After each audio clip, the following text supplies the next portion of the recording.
राधे राधे गोविंद गोविंद राधे।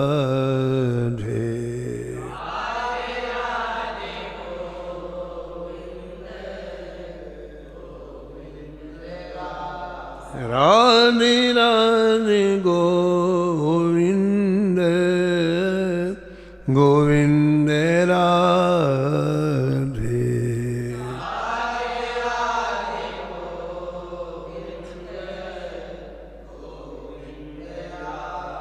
राधे राधे गोविंद गोविंद राधे।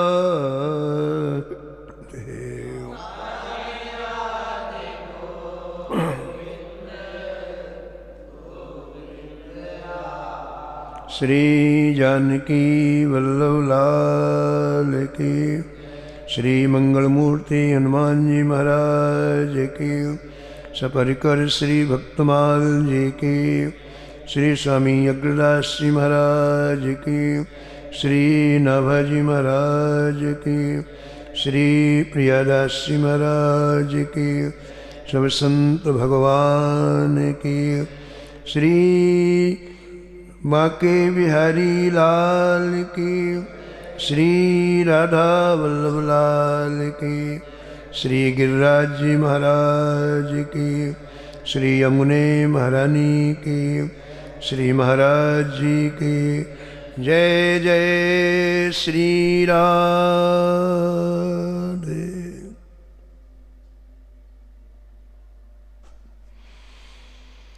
प्रातः स्मरणीय परम वंदनीय श्री नाभाजी महाराज परम पावन ग्रंथ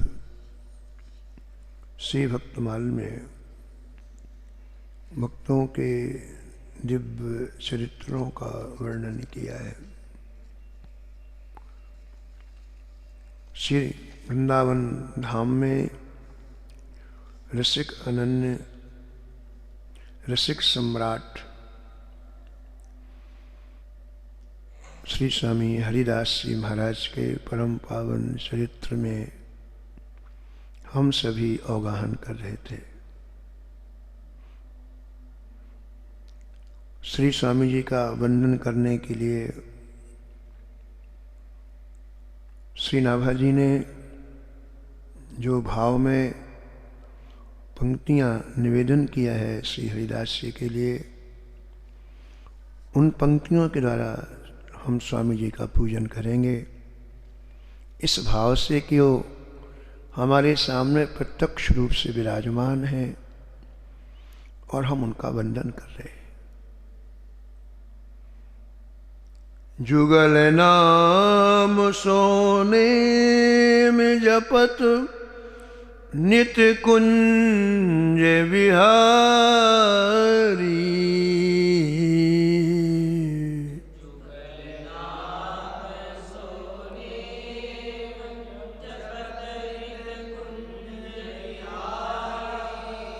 अवलोकत रह केली सखी सुख के अधिकारी, अवलोकत रह केली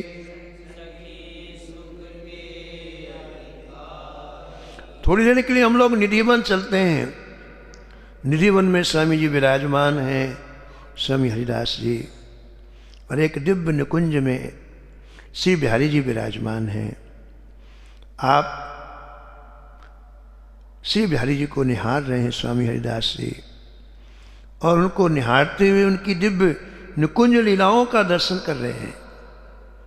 अवलोकत रह केली सखी सुख के अधिकारी, अवलोकत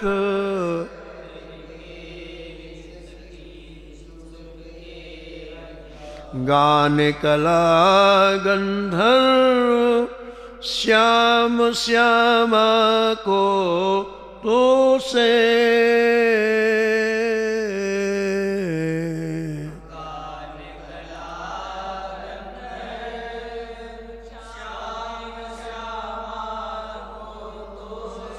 उत्तम भोग लगाए मोर मरकट तिमि पोसे।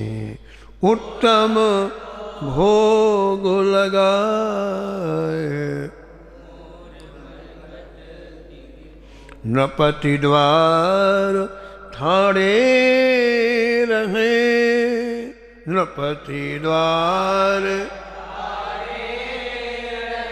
दर्शन आसा जास की।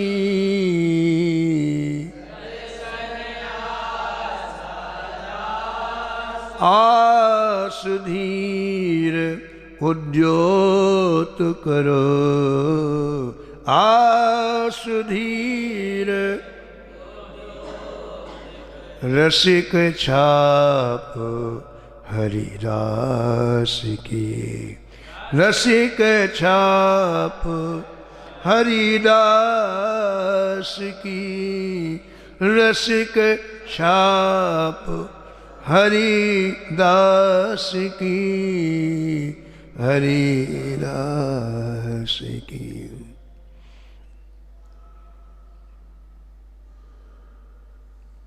स्वामी जी का अवतरण इस भूमि में प्रेम रस प्रवाहित करने के लिए हुआ और इसलिए सीनाभा जी के गुरुदेव स्वामी अग्रदास जी महाराज ने इन्हें प्रेमावतारी कहा। प्रेम ही अवतार ग्रहण करके स्वामी हरिदास जी के रूप में आया। श्यामा श्याम जुगल माधुर्य के। श्यामा श्याम रसिक रिझवारो प्रेमावतारी। रसिक रिझवारो प्रेमावतारी। प्रेमावतारी प्रेमावतार। प्रेम का वितरण किया आपने। प्रेम की सरिता को बहाया है आपने। और ना जाने सृष्टि में कितने शुष्क हृदय, इनका हृदय अनंत जन्मों से रूखा था, सूखा था।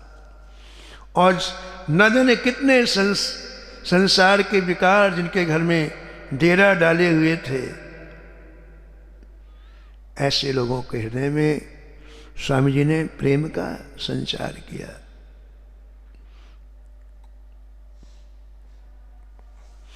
और जहाँ श्री ठाकुर जी के लिए प्रीता होती है, प्रेम होता है, ठाकुर जी पीछे पीछे जाते हैं। भक्ति प्रियो माधवा। श्री ठाकुर जी अनुसरण करते हैं उस प्रेमी का, चाहे वो कहीं भी हो, किसी जगह हो, किसी शरीर में हो। लेकिन ये प्रेम श्री ठाकुर जी को बहुत प्रिय है।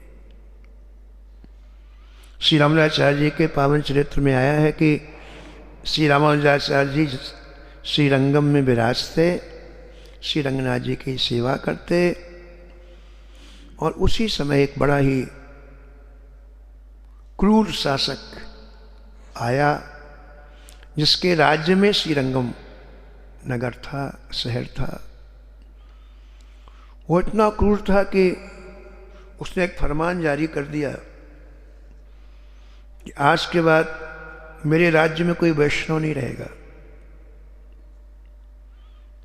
और जिसे भी मैं वैष्णव का वेश देखूंगा उसे फांसी के तख्ते में लटका दूंगा। उसने गुप्तचर छोड़ दिए चारों तरफ।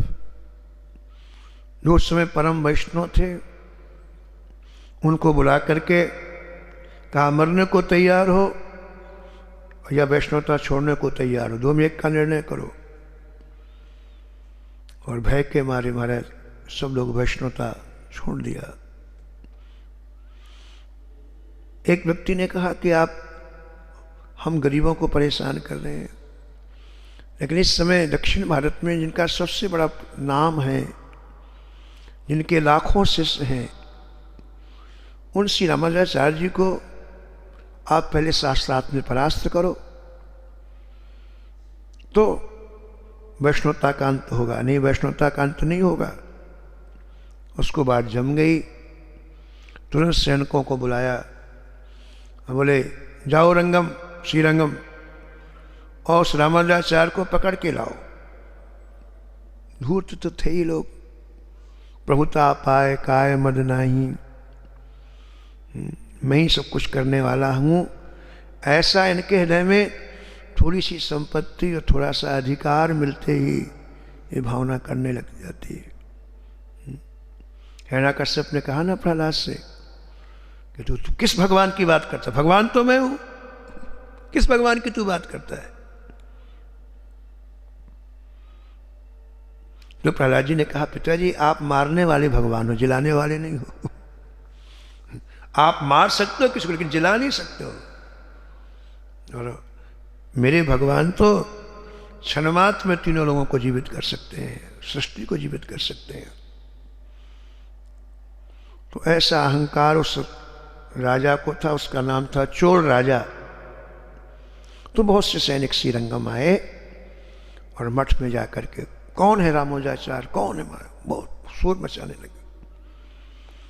अब ठाकुर जी की ऐसी कृपा, ऐसा अनुग्रह कि उस समय श्री रामानुजाचार्य जी श्री कावेरी में स्नान करने गए थे और उनके सबसे बड़े शिष्य, प्रथम शिष्य श्री कुरेश जी थे मठ में। शोर होते देख के वो बाहर आए, बोले क्या बात है, किससे मिलना है आपको? बोले यहाँ कोई रामानुजाचार्य है, जल्दी उसको बुलाओ हमारे पास। राजा ने, महाराज ने बुलाया है, अभी हम ले जाएंगे, जल्दी करो। तो श्री गुरेश जी ने विचार किया कि ये बड़े क्रूर लोग हैं और पता नहीं क्रूरता में क्या व्यवहार करें, इसलिए गुरुदेव को ना जाकर के मैं ही चला जाऊं। तो बोले मैं ही हूं रामानुजाचार्य, बोले चलो हमारे साथ। हमारे घोड़े में बैठा करके ले गए। उधर रामानुजाचार्य जी जब कावेरी से स्नान करके आए, अन्य वैष्णव ने पूरा समाचार बताया। बोले भाई यहाँ का जो राजा है, जिसके राज्य में श्रीरंगम आता है, वो बड़ा धूर्त है और वो सेना लेकर के श्रीरंगम में चढ़ाई करने के लिए आ रहा है। इसलिए यदि उचित लगे तो कुछ दिन के लिए यहाँ से चले जाना चाहिए। परिस्थिति जैसी हो वैसा अपने को समयानुकूल निर्णय लेना चाहिए। तो कुछ दिन के लिए आप यहाँ से चले जाएं श्रीरंगम से, तो पास शांत हो जाएगा और फिर आ जाएंगे अपन। तो रामानुजाचार्य जी को बात अच्छी लगी और तुरंत अपना वेश बदला। नहीं तो गुप्तचर घूमते रहते, उन्होंने वेश बदला, बिल्कुल बदल लिया वेश। और वेश बदल करके रात्रि में ही 30-40 शिष्यों के साथ चुपचाप आप श्रीरंगम से निकल गए।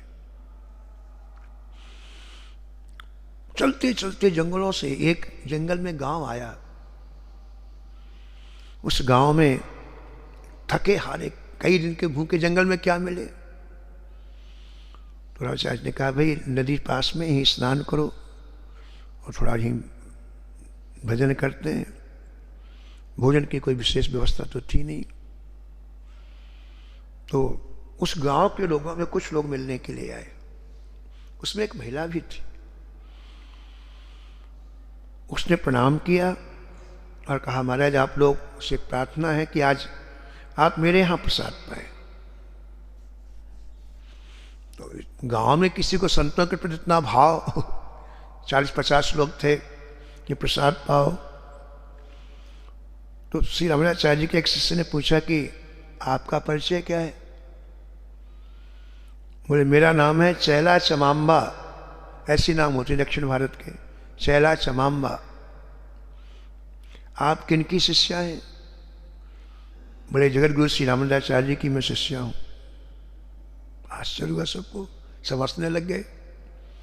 बोले इसमें कोई तुमको श्री रामानुजाचार्य जी दिखलाई पड़ते हैं? अब पूरा वेश बदले थे सब, गुरु जी वेश बदले थे। अब वो कई बार देखा लेकिन नहीं पहचान पाई। बोले ये कुछ कुछ लगते हैं आचार्य जी, कुछ कुछ लगते हैं। बस हमने कहा यही श्री रामानुजाचार्य जी हैं। तो लोगों ने पूछा कि आपने कब दीक्षा ली इनसे? तो चैलाच मामा ने कहा कि एक बार हमारे गांव में अकाल पड़ गया, पूरे लोग गांव को छोड़ के जाने लग गए, तो मैं भी श्रीरंगम पहुंची छोड़ के गांव, प्राण बचाने के लिए। उस समय श्री रामाचार्य जी श्रीमठ से, श्रीरंगम से, मठ से निकल के दोपहर में किसी भक्त के यहाँ भिक्षा करने के लिए जा रहे थे, प्रसाद पाने के लिए जा रहे थे। तो मैं रास्ते में खड़ी होकर दिव्य स्वरूप देखा तो मेरे अंदर बड़ी श्रद्धा उत्पन्न हुई, और मैंने रास्ते में प्रणाम किया श्री रामाचार्य जी को। प्रणाम करके मैंने एक जिज्ञासा की। मैंने कहा कि भगवान, आपके साथ इतने धनिक लोग चल रहे हैं, आप कहाँ जा रहे हैं? बोले हम भिक्षा के लिए जा रहे हैं। और इतने संपन्न लोग, फिर आप भिक्षा के लिए जा रहे हैं? कहीं प्रसाद पाने के लिए, रोटी पाने के लिए जा रहे हैं? इतने संपन्न लोग आपके साथ में हैं। तो चैलाच मामा ने कहा कि गुरुजी ने कहा कि ये जो तुम हमारा सम्मान देख रही हो, वो हमारा सम्मान नहीं है, हम तो बस 2 रोटी के लायक ही हैं। ये जो हम भगवान का नाम सुनाते हैं लोगों को, उसका सम्मान, ये नाम की महिमा है, ये ठाकुर जी के मंत्र की महिमा है, कभी इतना सम्मान मिल रहा है। हम तो वस्तुतः भिक्षा करके उधर पोषण करने वाले, इतनी सामर्थ। तो उसने कहा, मैं इनको उत्तर से मेरे को बहुत अच्छा लगा, और मैंने इन्हें गुरु जी के रूप में वर्ण कर लिया, इनसे दीक्षा ली। पूरी बात बताई, सब वैष्णव बड़े खुश हो गए, बड़े भाव से उसने प्रसाद बनवाया महाराज, सब वैष्णव ने पाया। वहाँ से आप चले और यादवगिरी आए हैं। एक जंगल का नाम था यादवगिरी, वन का नाम था यादवगिरी आए हैं। वहाँ आपने विचार किया आज रात्रि ही विश्राम करेंगे। सब लोग रात्रि में सोए तो आधी रात में उन्हें स्वप्न दिखाई पड़ा। श्री ठाकुर जी स्वप्न में कह रहे हैं कि जहाँ तुम सोए हो वहाँ से 20 हाथ की दूरी में तुलसी के पौधे लगे हैं, और उन तुलसी के पौधों के नीचे मेरी बड़ी सुंदर मूर्ति मिट्टी में दबी हुई है। आप खुदवाओ और मुझे बाहर निकलवाओ। तुरंत उठ गए रामाचार्य जी, साथ में थी वैष्णव 30-40। तुलसी को पौधों को निकाल करके खुदवाया गया, करीब 10 हाथ नीचे खुदवाया गया तो बड़ी सुंदर श्री ठाकुर जी की का विग्रह निकला। बड़ी खुशी हुई सबको। वहीं एक बार छोटा सा चबूतरा बना करके श्री ठाकुर जी को विराजमान कराया गया, अभिषेक किया गया, षोडशोपचार पूजन किया गया, आरती की गई, और अब वहीं ठहर गए सब लोग। ठाकुर जी यहाँ मिले, ये भी दिव्य स्थल, यहीं सब ठहर गए। और श्रीरंगम से कई 100 मील दूर वो जगह थी। तो प्रेम की बात चलिए, देखो आप प्रेम क्या वस्तु है। स्वामी जी ने जिसे बांटा वो एक घटना से समझ में आ जाएगा। अब प्रेम जड़ वस्तु होती तो दिखा दी जाती। ये माइक जड़ है, दिखाई पड़ रहा है। ये टेबल जड़ है, दिखाई पड़ रही है। ये चौकी जड़ है, दिखाई पड़ रही है। जड़ वस्तु को दिखा, लेकिन प्रेम चिन्मय वस्तु है, वो दिखाई नहीं देती है। वो किसी संत के क्रियाओं से दिखाई पड़ सकती है। उसका उठना, उसका बैठना, उसका चलना, उसका बोलना, उससे पता चलेगा कि प्रेम क्या है। श्री राम जय राम जय जय राम, श्री राम जय राम जय जय राम,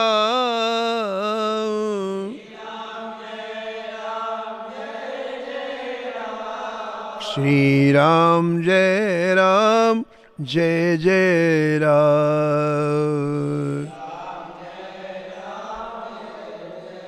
श्री राम जय राम जय जय राम, श्री राम जय राम जय जय राम,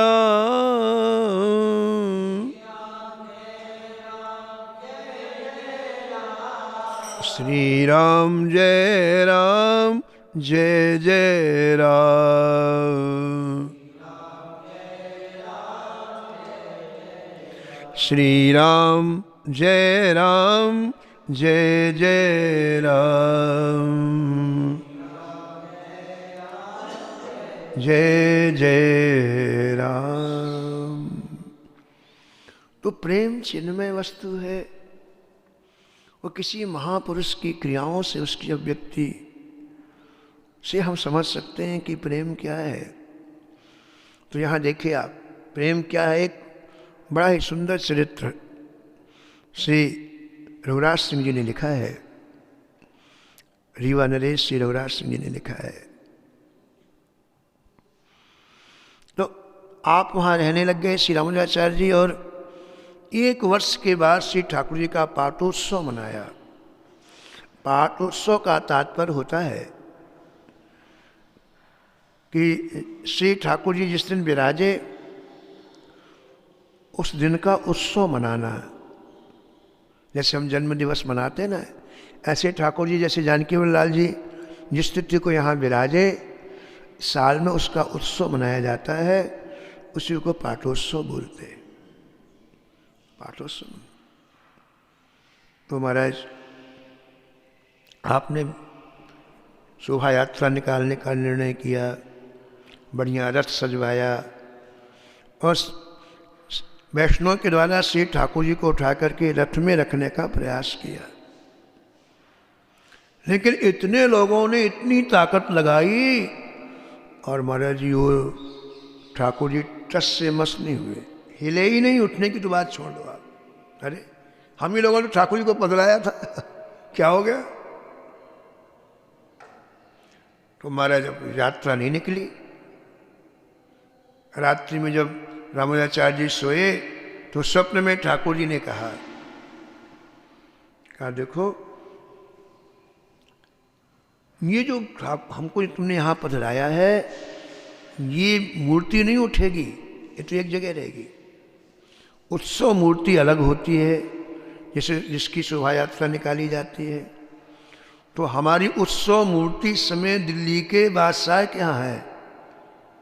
देखो हम ऐसे हैं, स्वप्न में दिखा भी दिया अपना कि हम ऐसे हैं, बादशाह के यहाँ हैं दिल्ली में।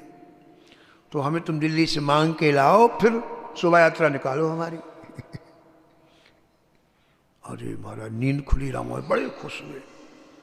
सभी वैष्णव को लिया और सीधे महाराज यादवगिरी से पैदल चल करके सभी वैष्णव, सैकड़ों की तादाद में वैष्णव थे, दिल्ली पहुंचे।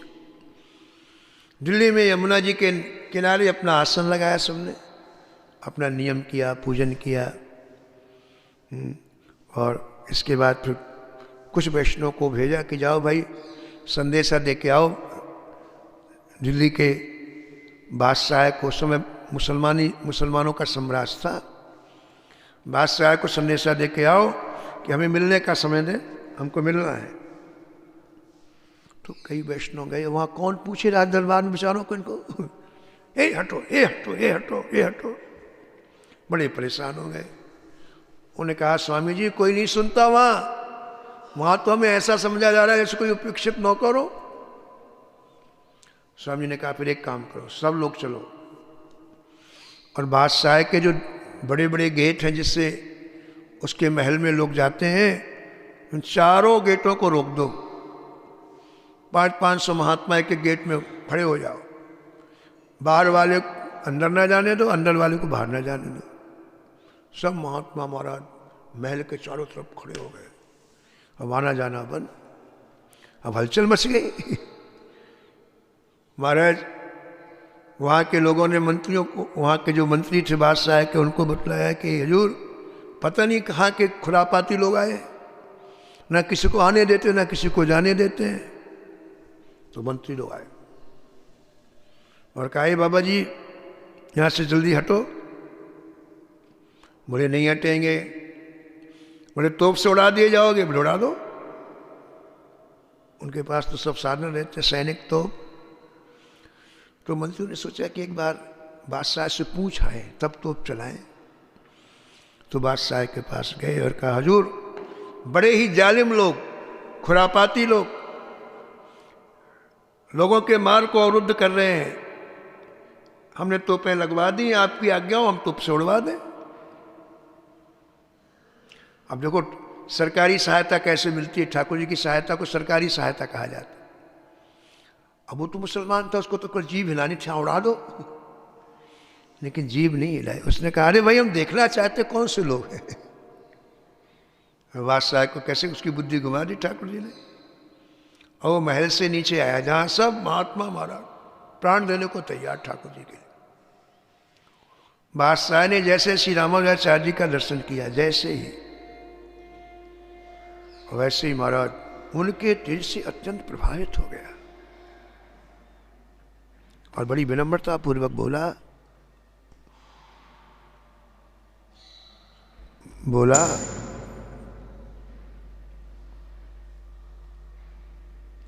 हिंदू फकीर, क्या चाहिए तुम्हें? श्री रामानुजाचार्य जी ने कहा कि जहां अपनाए हमें न कोई वस्तु चाहिए, न कोई पदार्थ चाहिए, हम अपने ठाकुर को लेने के लिए आए हैं। हमारा ठाकुर आपके पास है, हमारे ठाकुर दे दो, हम लोग चले जाएंगे। तो बादशाह ने मंत्रियों को बुलाया, बोले देखो हमने जो लूटपाट के ठाकुर लाए हिंदुओं के, वो बहुत बड़ी संग्रहालय में पड़े हुए इस हिंदू फकीर को ले जाओ, इसका जो बुत हो, मूर्ति को बुत बोलते हैं, इसका जो बुत हो उसको दे दो। तो कई मंत्री रामानुजाचार्य जी को साथ में लेके गए। बड़ा भारी संग्रहालय था, हजारों मंदिर तोड़ के मूर्तियां आई थी महाराज। पहले इनका काम ही यही था। तो एक तरफ से देखने लग गए मूर्तियों को, ऐसे महाराज लाइन से हजारों मूर्ति पड़ी थी। और स्वप्न में जो ठाकुर जी दिखे थे ना, उनका मिलान करने लगे, यही है कि यही है। पूरी चारों तरफ घूम लिया, लेकिन वो मूर्ति वहां नहीं थी। अब बड़ा कष्ट हुआ कि ठाकुर जी ने मुझे कहा है, फिर यहां नहीं है, भाई बादशाह का महल है। बादशाह से कहा, भाई हमारी मूर्ति नहीं, हमारे ठाकुर जी इसमें नहीं है। बोले बस फिर जाओ आप, हमारे पास जो है हमने आपको दिखा दिया। अब निराश होकर के रामानुजाचार्य जी यमुना जी के किनारे आए और विचार करने की अब क्या करना चाहिए। ठाकुर जी ने कहा, मैं यहाँ हूँ, हम लोग आए और बादशाह का महल देख लिया। बादशाह कहता और हमारे पास कुछ नहीं है, अब मुझे क्या करना चाहिए। देखा है, चिंता करते करते रामानुजाचार्य जी को नींद आ गई, विश्राम करने लग गए।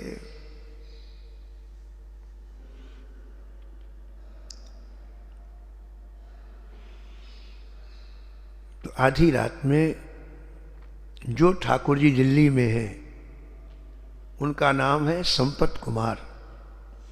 संपत कुमार ठाकुर जी ने आधी रात में स्वप्न में इनके सामने प्रकट होकर के कहा,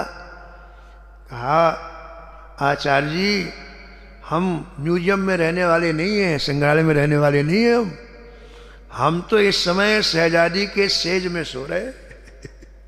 हम इस समय शहजादी की सेज में सो रहे हैं, हमें कोई कचरा पट्टी थोड़ी कि वहां रहेंगे। वहां पर हमें, इसलिए आप आओ और बादशाह से हमको मांग के ले चलो। ताते बादू साहे ढिग जाई, ताते बादू साहे ढिग मांग ले हूँ मूरत मन माई, मांग ले हूँ मूरत मन माई। अब भगवान बता रहे हैं इन आचार्य जी को कि हम कैसे आए यहां। बोले हमें जब लाया गया यहाँ पर, बादशाह के लोग सचौतर से मूर्ति इकट्ठी करते थे, तो ये इसकी बेटी, बादशाह की बेटी शहजादी खड़ी हुई थी। उसकी उम्र ज़्यादा 13-14 वर्ष की थी उस समय। तो उसने हमको देखा और हमको देखते ही वो इतना उसको रोमांच हो आया, उसका हृदय गदगद हो गया, आंखों से आंसू गिरने लग गए और दौड़ के पिताजी के पास गई। पिताजी पिताजी, ये पुतली मैं लूंगी, मैं लूंगी, मैं लूंगी।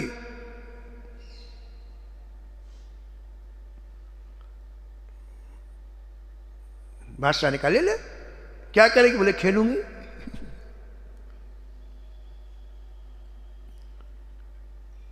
श्री शाह की एक शहजादी, रही शाह की एक शहजादी,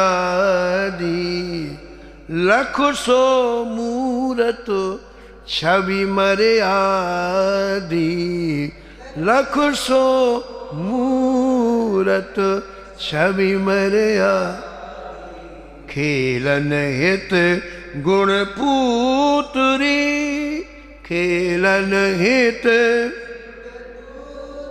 लियो पिता सो मांग, हाँ लियो पिता, साये सहज गुण देत यो, साये सहज गुण देत यो, सो नित्य खेलत जाग, सो नित्य खेलत जाग। बस उसी के साथ बोले मैं आया तो अब उसका मन इतना लग गया, इतना लग गया, न उसे महल से मतलब, न महल के लोगों से मतलब, न पिता से मतलब, न माता से मतलब। सुबह से शाम तक मुझे सजाना, मुझे आभूषण पहनाना, मुझे अनेक तरह की चीजें बनाकर मुझे मेरे पास रखना, बस ये काम हो गया उसका। एक क्षण के लिए यदि कोई बुला ले उसे, कभी पिताजी बुला ले, तो विषाद में डूब जाती, बिल्कुल क्या इसकी तरफ जाती कि ये क्षण के लिए मैंने इनको कैसे छोड़ दिया। कियो प्रीत तापर सहजादी, कियो प्रीत क्षणहु लखे बिन हो तो विषादी, क्षणहु लखे भूषण वसन विविध पहिरावे, भूषण वसन विविध पही, अपने संग ही मोहि जियावे, अपने संग। अनेक तरह की पदार्थ बना करके थाल मेरे सामने रख करके पहले मुझको खिलाती, फिर स्वयं खाती। इतना ही नहीं, वो शहजादी कह रहे, शहजादी के बारे में बता रहे ठाकुर जी रामानुजाचार्य से, बोले जब वो रात्रि में सोती तो मुझे पलंग में लेकर के अपने पास लिटा के सोचते, शयन करावत ये कहीं से जू, शयन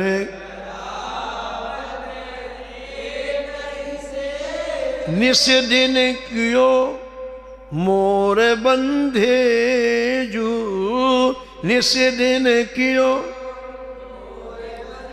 24 घंटे मुझे रिझाना और उसका कोई दूसरा काम ही नहीं था। इसके अंदर एक मनोविज्ञान छिपा हुआ है, बहुत बड़ा मनोविज्ञान, बहुत बड़ा मनोविज्ञान।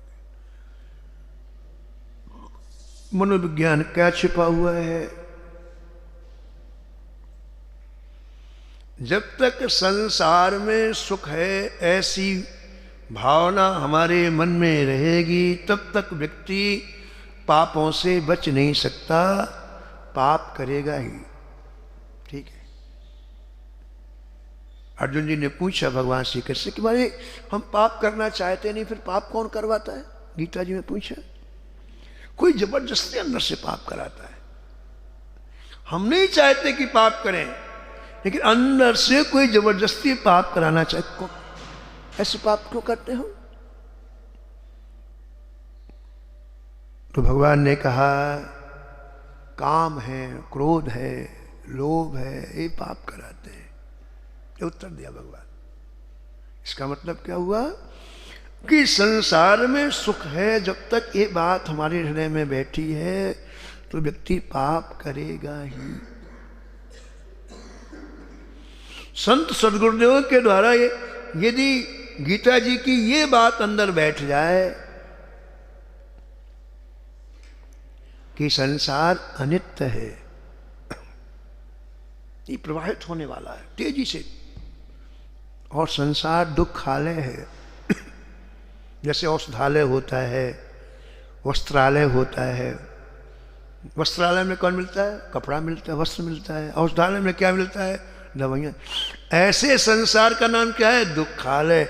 यहाँ दुख ही मिल रहा है। अगर बात बैठ जाए तो हमारे क्रांति हो जाएगी। अंदर क्रांति क्या हो जाएगी? अब भोगों में हमारा मन नहीं जाएगा, ठाकुर जी में मन लगने लग जाएगा। ठीक है। और ठाकुर जी में जैसे मन लगेगा वैसे काम, क्रोध, लोभ, मद, मोह को भगाना नहीं पड़ेगा। गए, बिस्तर बांधो और गए। आपने इधर मोड़ा अपनी वृत्तियों को, अरे छोड़ के गए। बस यही बात है। देखो ये सहजादी कुछ भी नहीं जानती शास्त्र की बात, ये कुछ भी नहीं जानती यहाँ की बात। ये तो भाई मुसलमान है, इस्लाम धर्म, लेकिन उसका मन इधर लग गया, उसकी वृत्तियां इधर लग गई। देखो सब चीज भूल गई हो। क्या माता होते हैं, क्या पिता, क्या महल के सुख होते हैं। महल, आदमी महलों के सुख को कभी छोड़ सकता है क्या? ये क्यों हुआ? ऐसे ही होता है। हम लोग देखते हैं संसार में, हम लोग उदाहरण के रूप में समझें, हम लोग देखते हैं कि यदि किसी को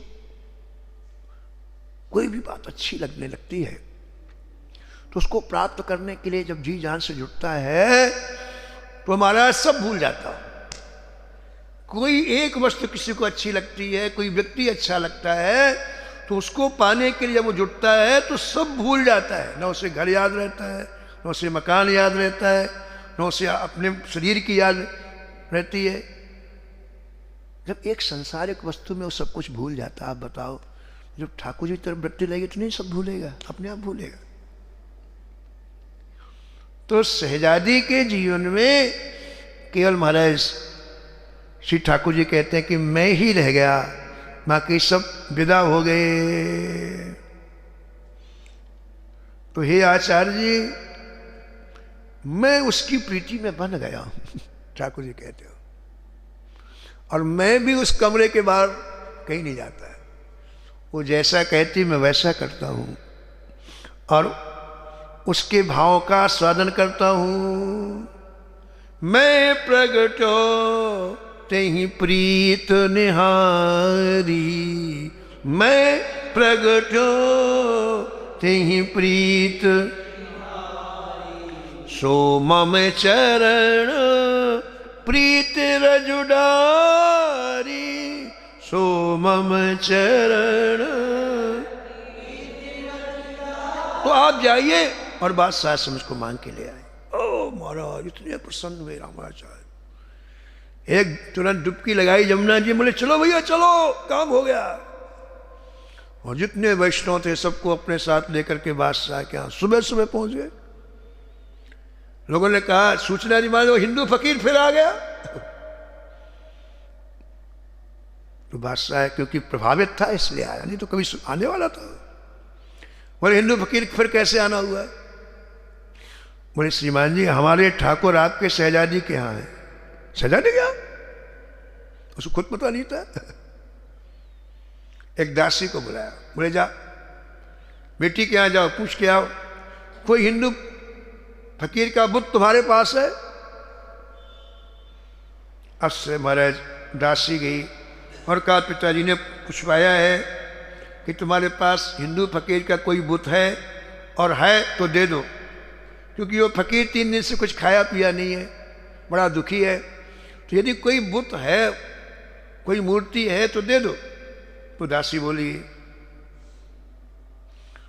बोले जा तू यहाँ से, वो हिंदू फकीर का नहीं है, वो मेरा है। इस मेरेपन में सारा प्रेम भरा हुआ है। वो हिंदू फकीर का नहीं, वो मेरा है। वो वापस कर दिया दासी को। फिर बादशाह आया, खूब समझाया, बोले बेटी वो कई दिनों से पड़ा हुआ है, दे दो उसे। हम तेरे लिए 1 लाख ऐसी पुतली बनवा देंगे। कितनी? 1 लाख। इससे भी बढ़िया, ये तो पित्तल की है, तेरे लिए रत्न की बनवा देंगे, हीरे की बनवा देंगे, इसको दे दे। कनक पुतली लाखन ले, कनक पुतली लाखन, यह पुतली फकीर को दे, यह पुतली फकीर को दे। उस शहजादी ने कहा पिताजी पिताजी 1 लाख नहीं, करोड़ आप दो, मैं इसको नहीं दूंगी, मेरे हैं। साहे सुता तब बचन उचारा, साहे सुता यह ठाकुर तो आहे हमारा, यह ठाकुर आहे हमारा, आहे हमारा, आहे हमारा, आहे। पिताजी ये मेरे ठाकुर हैं, मैं इनको किसी भी स्थिति में नहीं दे सकती हूं। अब आश्चर्य लगा कि इसकी एक पुतली में कैसे ममता हो गई, इतनी ममता हो गई इसकी। तो बादशाह ने कहा कि क्या प्रमाण है कि ये तेरा ठाकुर है, क्या प्रमाण कि तेरा ठाकुर है? वो फकीर कहता मेरा है, तू कहती कि मेरा, क्या प्रमाण है कि तेरा भगवान है, तेरा ठाकुर है, तेरा अल्लाह खुदा है? उसने महाराज तुरंत कहा, बोले पिताजी परीक्षा कर लो। कैसी परीक्षा करो? बोले पिताजी कल राज दरबार में मैं अपने ठाकुर जी को लेके आऊंगी और दिव्य स्वर्ण सिंहासन में विराजमान कराऊंगी, और जिसके बुलाने से ठाकुर जी आ जाए उसके ठाकुर। ये हिंदू फकीर बुलाए और मैं बुलाऊंगी, जिसके बुलाने से आ जाए उसके ठाकुर। और उसको बड़ा आश्चर्य बात है, ये पित्तल की मूर्ति चलेगी क्या? उसको आज ने कैसी बात करती है? बोले ठीक है। अब तो महाराज पूरे नगर में ढिंढोरा पड़ गया, पूरी दिल्ली में ढिंढोरा पड़ गया कि कल एक पित्तल की मूर्ति चलेगी। लाखों लोग आ गए राज दरबार में, भर गया खचाखच।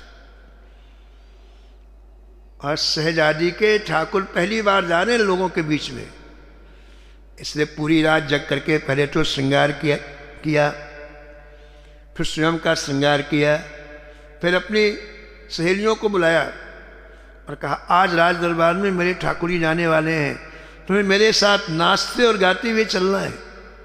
प्रातःकाल महाराज श्री ठाकुर जी को सिर में रख करके प्रेम में झूमती हुई वह शहजादी राज दरबार में पहुंचे।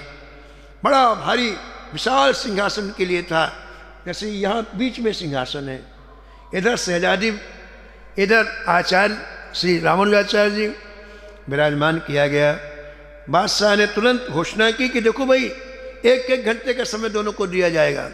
1 घंटे का समय शहजादी को दिया जाएगा, 1 घंटे का समय आचार्य जी को दिया जाएगा, और जिसके बुलाने में ठाकुर जी आ जाए उसके ठाकुर जी।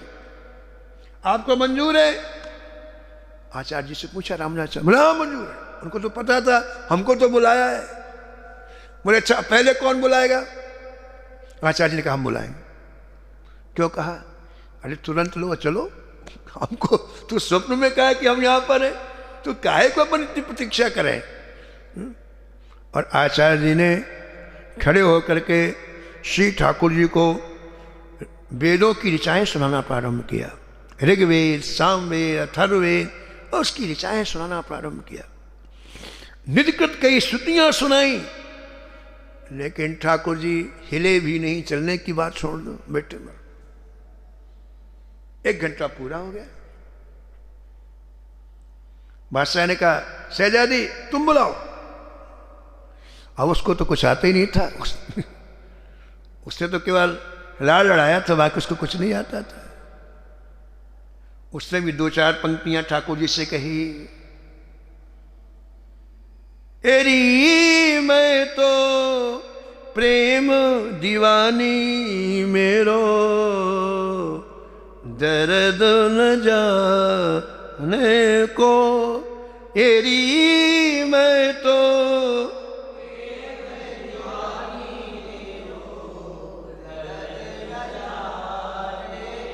दर्द न जाने को, दर्द न जाने।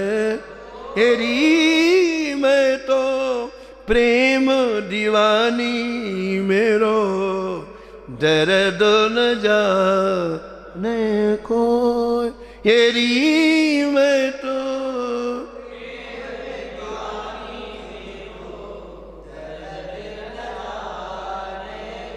दर्द की मारी बन बन डोलूं, दर्द की बन बन डोलूं। वैद मिला नहीं को, वैद मिला सूली ऊपर सेज पिया की, सूली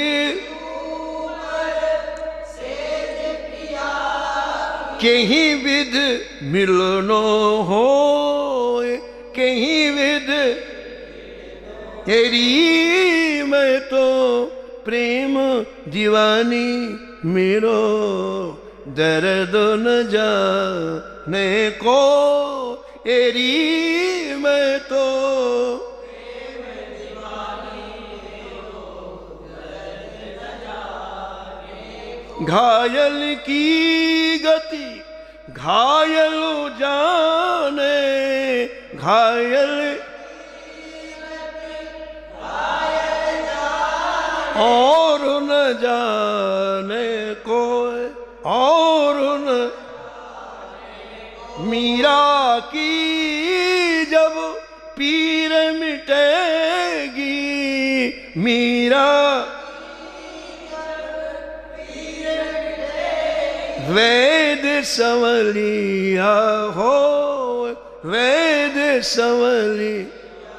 तेरी मैं तो प्रेम दीवानी मेरो, दर्द न जाने को। तेरी मैं तो प्रेम दीवानी मेरो, दर्द न जाने को, दर्द न जाने। जैसे उसने गाया, शहजादी ने, श्री ठाकुर जी खड़े हुए, सिंहासन में खड़े हुए, और महाराज स्टेप बाय स्टेप सिंहासन से नीचे उतरे और सीधे चले। महाराज शहजादी ने इतनी प्यारी नूपुर पहनाए थे ठाकुर जी के चरणों में कि जब चले तो नूपुर झन झन झन झन बजने लग गए।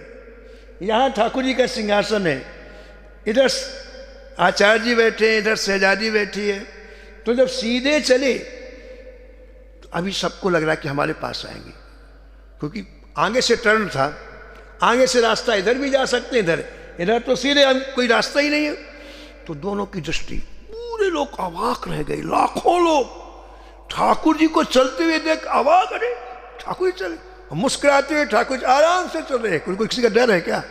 किसी का भय थोड़ी, प्रेम से चले, वहां लेफ्ट राइट चल रहे, बढ़िया प्रेम से। और सब लोग देख रहे हैं। अब दोनों के मन में कि हमारे पास आएंगे, शहजादी को लग रहा है हमारे पास आएंगे और आचार्य जी को लगा हमारे पास आएंगे। तो दोनों टकटकी लगा के देख रहे हैं। ठाकुर जी यहाँ से चलते चलते चलते वहाँ टर्निंग पॉइंट में गए वहाँ, और वहाँ से जैसे शहजादी की तरफ मुड़े, अरे महाराज श्री रामलाचार्य जी गुस्से में बोले, ये ठाकुर तेरे लिए मैंने सब कुछ छोड़ा, घर छोड़ा, परिवार छोड़ा, 24 घंटे तेरी भक्ति का प्रचार प्रसार करता हूं, और तू एक यौनी के प्रेम में मेरा अपमान कर रहा है। ये चंदन मिटाता हूं, ये तेरा डंडा फेंकता हूं, ये तेरे कपड़े। ओ महाराज अब क्या बात। अस कही पट को भूमि त्रिदंडा, अस कही पट को भयो कोलाहल सभा प्रचंडा, भयो सब कुछ कह डाला महाराज, लाल लाल आंखें भाग भाग। तो ठाकुर जी फिर वहां रुक गए और फिर तिरछी चितवन से देखा। बड़े क्या कहते हैं उसको, कौतुकी है ठाकुर जी, कौतुकी आनंद लेते हैं। खूब गाली आली सुन ले, फिर ऐसी तिरछी दृष्टि देखा और एक छलांग लगाई और आचार्य जी की गोद में आ गए। वहां से छलांग लगाई ठाकुर जी और उनकी गोद में आ गए, और ठाकुर जी का स्पर्श होते ही गुस्सा सा कपूर के समान उड़ गया। जब भी ठाकुर जी मिलेंगे ना, काम क्रोध सब गायब। तो गुस्सा उनका तो पता नहीं कहाँ, उन्हें गोदी में बोले, चलो भैया चलो, अब नहीं रुकना है, चलो। अरे महाराज बड़ा सुंदर वर्णन है, समय बहुत हो गया। शहजादी के प्राण कंठगत हो गए, प्राण जाने लग गए। बादशाह ने कहा, मेरी बेटी के प्राण बचा लो महाराज। संपत कुमार ने कहा, हम ना देंगे महाराज। आचार्य जी ने कहा, हम इस ठाकुर को ना देंगे, हम चाहे तुम कुछ भी करो।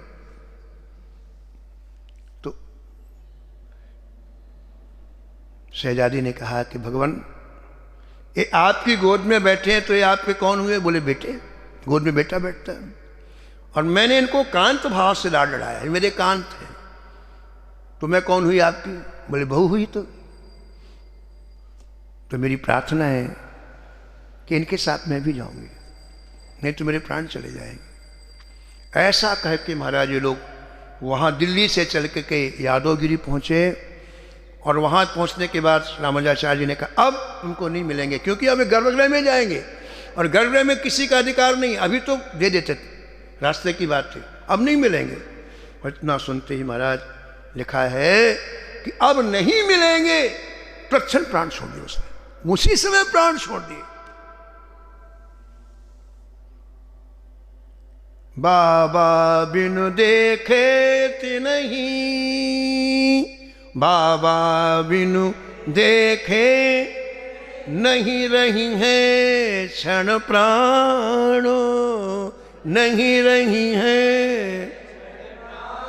गमन करो भावे जिते, गमन करो भावे जिते, करी हो संग पयान, करी हो संग। अब महाराज आचार्य जी को पता चला, अरे तो इनकी नित्य सखी थी ठाकुर जी की, और इतने फिर प्रभावित हुए कि उसकी शहजादी की सोने की मूर्ति बनवाई महाराज जी। और आज भी मेलकोटा में, आज भी उस ठाकुर जी के साथ में संपत कुमार ठाकुर जी का नाम है, उस शहजादी की मूर्ति आज भी दर्शन हो रहा है। ताकि मूरत कनक की अति सुंदर बनवाए, ताकि मूरत कनक की